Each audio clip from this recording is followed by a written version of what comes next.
Bonjour le monde. On est parti pour les 15 choses à savoir sur la Chine. Premier fait, les gens qui ont de la monnaie en Chine peuvent engager un double pour purger à leur place leur peine de prison. Deuxième fait, la Chine a récemment dépassé les États-Unis en tant que première puissance mondiale. Troisième fait, 3,29% de la pollution de San Francisco vient de Chine. C'est bien, ils partagent avec le monde entier. Quatrième fait, il y a plus de personnes qui parlent anglais en Chine qu'aux États-Unis.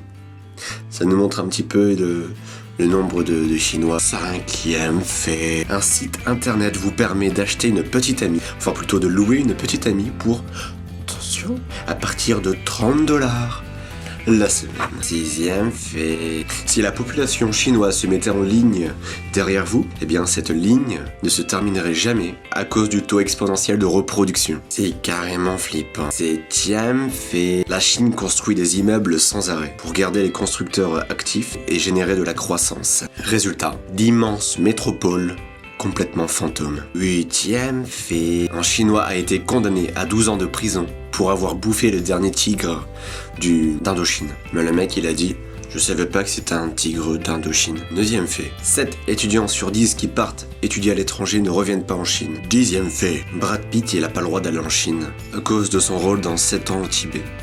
Voilà, pour des raisons un peu politiques je pense.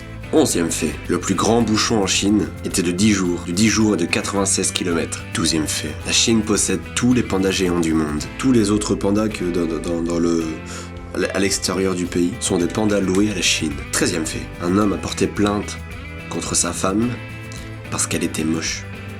Et il a gagné. 14e fait, en Chine tu peux dormir dans les lits Ikea, c'est légal.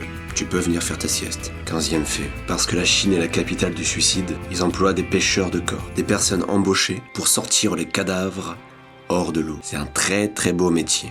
Voilà. Au revoir le monde.